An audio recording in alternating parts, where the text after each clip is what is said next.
بسم اللہ الرحمن الرحیم الحمدللہ رب العالمین والعاقبۃ للمتقین والصلاۃ والسلام علی سید الانبیاء والمرسلین۔ وہ ایک شخص کے منزل بھی راستہ بھی ہے، وہی دعا وہی حاصل دعا بھی ہے۔ میں اس کی کھوج میں نکلا ہوں ساتھ لے کے اسے، وہ حسن مجھ پہ عیاں بھی ہے اور چھپا بھی ہے۔ شاعر، ادیب، کالمسٹ، رائٹر، سفیر، لاہور آرٹس کونسل کے اعزازی چیئرمین، پاکستان ٹیلی ویژن کے چیئرمین، ہزاروں کالم، 20 سے زیادہ کتابیں اور بہت کچھ آج ہمارے درمیان موجود ہیں۔ ستارہ ہلال بھی ملا، ستارہ امتیاز بھی ملا، پرائڈ آف پرفارمنس بھی ملا، بحیثیت سفیر ناروے اور تھائی لینڈ میں بھی رہے۔ جناب عطاء اللہ قاسمی صاحب، میں آپ کو آرٹس کونسل میں خوش آمدید کہتا ہوں۔ یہ کتاب ابھی صرف 8 کاپیاں اس کی آئی ہیں، جو ابھی مارکیٹ میں بھی نہیں آئی ہے، ابھی اس کی رونمائی بھی نہیں ہوئی، لیکن عطاء اللہ قاسمی صاحب کی محبت صدر آرٹس کونسل محمد احمد شاہ صاحب کے ساتھ یہ ہے کہ آپ نے یہ کہا کہ میں اس کی رونمائی محمد احمد شاہ صاحب کے ذریعے اور ان کے ہاتھوں سے کرواؤں گا۔ تو سب سے پہلے میں صدر آرٹس کونسل محمد احمد شاہ صاحب سے درخواست کروں گا کہ تشریف لائیں اور ہم اس کتاب کی رونمائی کرتے ہیں۔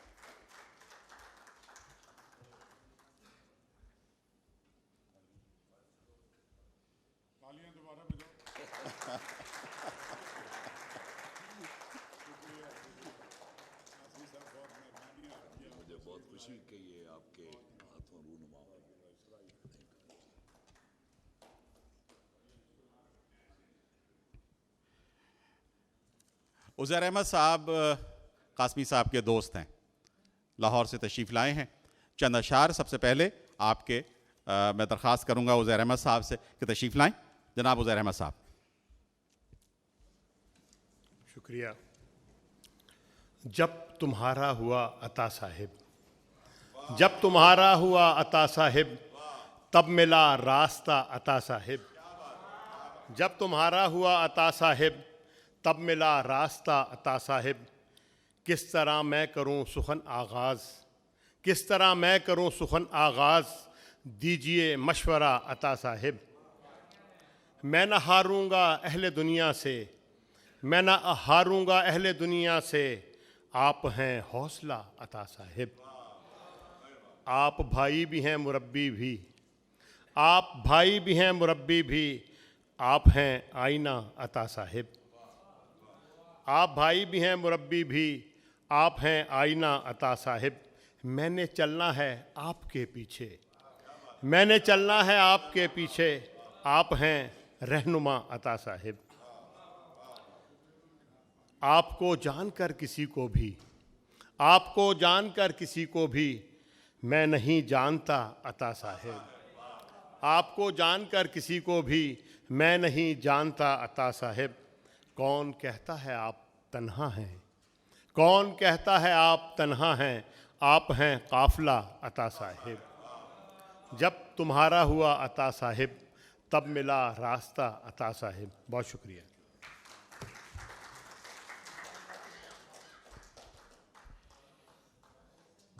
عطاء اللہ قاسمی صاحب نے مشہور ترین ٹی وی ڈرامے لکھے، خواجہ اینڈ سن، شب دیگ، آپ کا خادم، کہ جس کا ایک کردار شیدہ ٹلی آج بھی بہت ساری جگہوں پر معروف ہے اور بہت زیادہ کوٹ کیا جاتا ہے اخبارات میں اور ٹی وی میں۔ تو وہ شیدہ ٹلی کا کردار بھی آپ نے ہی تخلیق دیا۔ عطاء اللہ قاسمی صاحب کے بارے میں کہا جاتا ہے کہ آپ بندہ ضائع کر دیتے ہیں، جملہ ضائع نہیں کرتے۔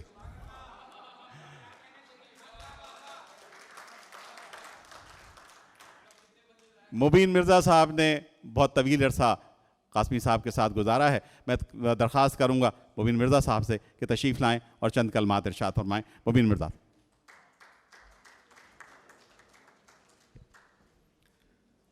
محترم قاسمی صاحب، معزز خواتین و حضرات، احمد شاہ صاحب کا شکریہ کہ انہوں نے یہ خوبصورت شام منعقد کی اور ہمیں قاسمی صاحب کو ایک بار پھر سننے کا موقع فراہم کیا۔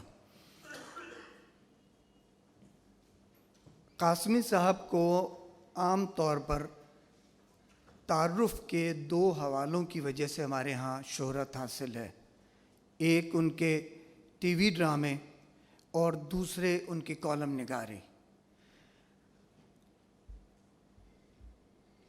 اب دلچسپ بات یہ ہے کہ قاسمی صاحب جس طرح کی کالم نگاری کرتے ہیں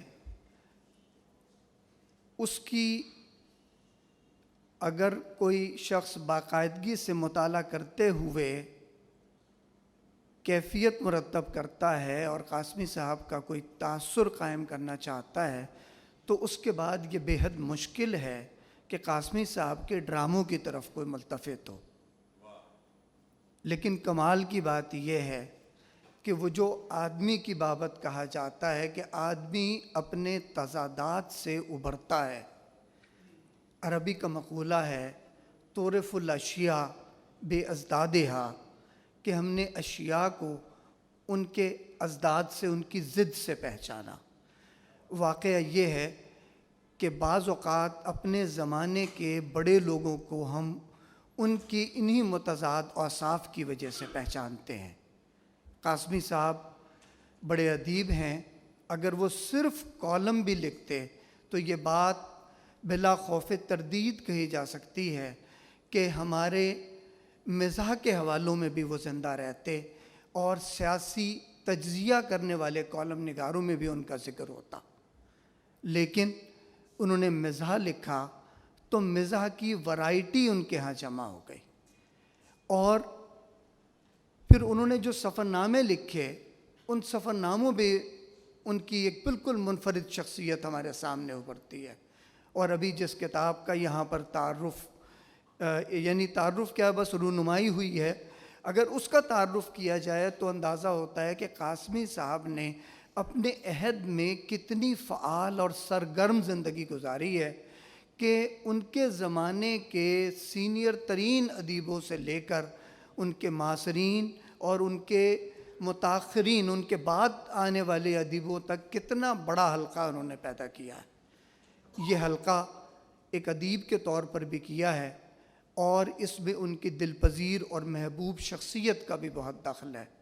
خواتین و حضرات، ایسے لوگوں کی باتیں بہت کی جا سکتی ہیں، لیکن اصل بات یہ ہے کہ یہ جو فراق صاحب نے کہا تھا کہ ہم اس کو یاد رکھیں اور ان لوگوں کو محبت کی نظر سے دیکھیں، کیونکہ بقول فراق آنے والی نسلیں تم پر فخر کریں گی۔ اے لوگوں، تم نے فراق کو دیکھا ہے، تم نے فراق سے باتیں کی ہیں۔ شکریہ۔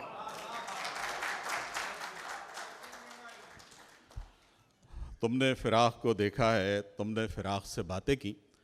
تو لوگوں، ہم نے قاسمی صاحب کو دیکھا بھی ہے اور ہم قاسمی صاحب سے باتیں بھی کریں گے، اور ہم بھی یہ کہیں گے اور ہم یہ کہتے ہیں کہ ہم نے قاسمی صاحب کو دیکھا ہے اور ہم نے آپ سے باتیں کی ہیں۔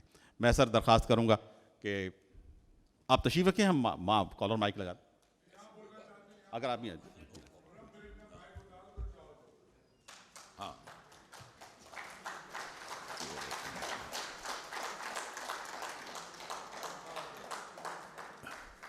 ممین بھائی ابھی میرے بارے میں بہت کچھ کہہ رہے تھے۔ میں اپنا ایک جملہ دہراتا ہوں کہ میری اگر کوئی تعریف کرے تو مجھے برا لگتا ہے، نہ کرے تو زیادہ برا لگتا ہے۔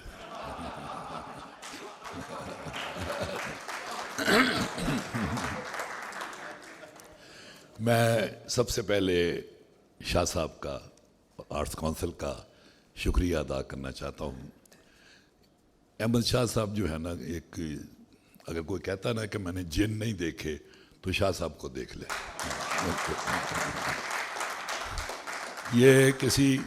یہ ایسی شخصیت ہے کہ اتنا عرصہ ہو گیا، آج تک ان کے خلاف کوئی قرارداد عدم اعتماد پیش نہیں ہوئی تھی۔ آج میں لاہور کے کردار ہیں بہت سارے، اور ابھی نور الہدیٰ شاہ سے، ڈاکٹر ہما میر سے بات ہو رہی تھی کہ میرے ڈرامے اور دوسری چیزیں بھی، کالموں میں بھی کردار نگاری مجھے زیادہ شوق ہے، اور چنانچہ لاہور میں بھی اتنے کردار مزے کے ہیں کہ ان میں سے جو بہت مزے کا کردار ہے مجھے سمجھ نہیں آتی میں اس کا نام کیسے لوں۔ نام بڑا عجیب ہے۔ شاہ صاحب لے لوں نام؟ اس کو حاجی حرامدہ کہتے ہیں۔ اچھا، وہ ایروز سینما گوال منڈی میں اس کا باہر چنے بیچتا تھا، فوت ہو گیا اب تو وہ، اور اپنی باتیں جو تھی نا جس کی وجہ سے یہ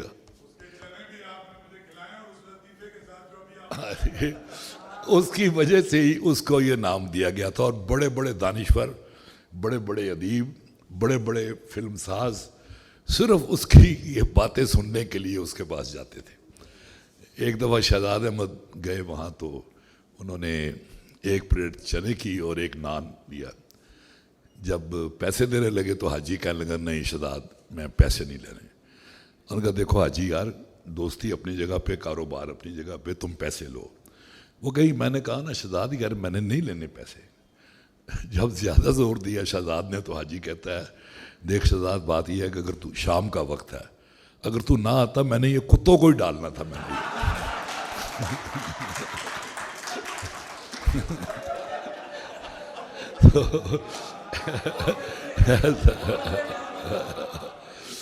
اور آپ نے نام سنا ہوگا حسن طارق کا، بہت بڑے فلم ساز، وہ بھی اس کے دوستوں میں سے تھے. اندازہ لگائے چنے بیچنے والا اور اس کے دوست کیسے کیسے ہیں. تو ایک دن حسن طارق اس کے پاس آئے، کہنے لگے حاجی میں نے سنا کہ تم مجھ سے ناراض ہو. کہنے لگے نہیں آپ اتنے بڑے فلم ساز، میں غریب چنے بیچنے والا، میری آپ کی کیا ناراضگی ہو سکتی ہے. کہنے لگے نہیں مجھے بہت سارے لوگوں نے کہا کہ حاجی تم سے ناراض ہے. انہوں نے کہا جی میں دس رہے ہیں کہ میں ناراض نہیں ہے، میں ہاں آپ جو فلم بنا رہے ہیں نا ابھی، وہ جب بن جائے گی سینموں میں لگے گی، فلاپ ہوگی اور میرے سامنے آپ چنے بیچیں گے تب میری آپ کے ساتھ لگنی شروع ہو جانی ہے. اندازہ لگائے کیسا کمال کا وہ کریکٹر. ایک اور کریکٹر تھا وہاں، وہ بھی فوت ہو گیا، مولوی گوتم اس کا نام تھا جی. اس نے فلموں میں چھوٹے چھوٹے کردار بھی کیے. تو اس کے بھی دوستوں میں شاعر ادیب سیف الدین سیف بھی اس کے دوست تھے. سیف صاحب کی کتاب آئی تو انہوں نے اپنے دوستوں کو کتاب دی، یہ مولوی گوتم کو نہیں دی. اب مولوی گوتم کو بڑا غصہ کہ یہ سب کو کتاب دی اور مجھے نہیں دی. ایک مہینے کے بعد کہنے لگا سیف صاحب یہ آپ کی کتاب آئی ہے اور کسی نے پوچھا تک نہیں، یہ تو غلط بات ہے، میں تو آپ کو ٹریٹ دینا چاہتا ہوں. انہوں نے کہا ہاں چلے کر لو. کہتا اس نے پھر 25 لوگوں کو اپنے گھر، آئیے نور الہدا ادھر آئیے،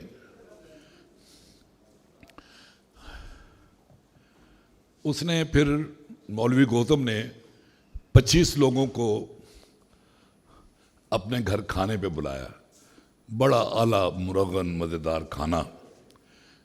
اس سے پہلے اس نے بازار سے سیف صاحب کی کتاب خریدی، اس کے صفحے علیحدہ علیحدہ کیے، نیچے پانوں والا تھا اس کو کتاب دی کہ میں پان منگواؤں گا اس میں باندھ کے تم نے بھیجنے ہیں. تو پہلے وہ کھانا ہوا بڑا عالیشان کھانا، اس کے بعد وہ سویٹ ڈش بھی آئی. پھر کہنے لگا چائے چلے گی، انہوں نے کہا جی چائے بھی پی لیتے ہیں، کشمیری چائے پلائی ان کو. پان کہ ہاں جی کھاتے ہیں پان کیوں نہیں. اب وہ جا نیچے بلے سے پان لے کے آ. پان لے کے آیا، سب سے پہلے اس نے مولوی گوتم نے کھولا، صاحب صاحب 1 مہینے میں آپ کی کتاب وہ فٹ پاتھ پہ پہنچ گئی ہے، یہ دیکھیں لوگ اس میں پان باندھ کے بیچ رہے ہیں. انہوں نے پھر اتنی موٹی موٹی گالیاں اس کو دی کہ تجھے کتاب نہ دینے کا مطلب یہ نہیں تھا جو تم نے کیا ہے. اچھا اب یعنی یہ تو ہو گیا نا جو ایک کریکٹر ہیں. اس کے علاوہ جو ہمارے جونیئرز بھی ہیں نا، شاعر و ادیبوں میں بھی ایک سے بڑھ کر ایک جملے باز ہے. ایک دفعہ میں، افتخار عارف، علی صاحب اور پتہ نہیں کون کون لوگ کھڑے تھے، امجد اسلام بھی. تو ایک نوجوان آیا تو امجد اسلام سے کہنے لگا ذرا کنگھی ہوگی آپ کے پاس. اب امجد بیچارے کے سر پہ بال ہی کوئی نہیں ہے لیکن وہ کنگھی رکھتا ہے. اس نے کنگھی نکال کے اس کو دی، اس نے بال بنا کے کنگھی واپس کی. امجد کہتا ہے یار یہاں اتنے سارے لوگ تھے، تم نے کنگھی مجھ سے کیوں مانگی؟ کہتا جی آپ کی کنگھی ذرا صاف ہوتی ہے.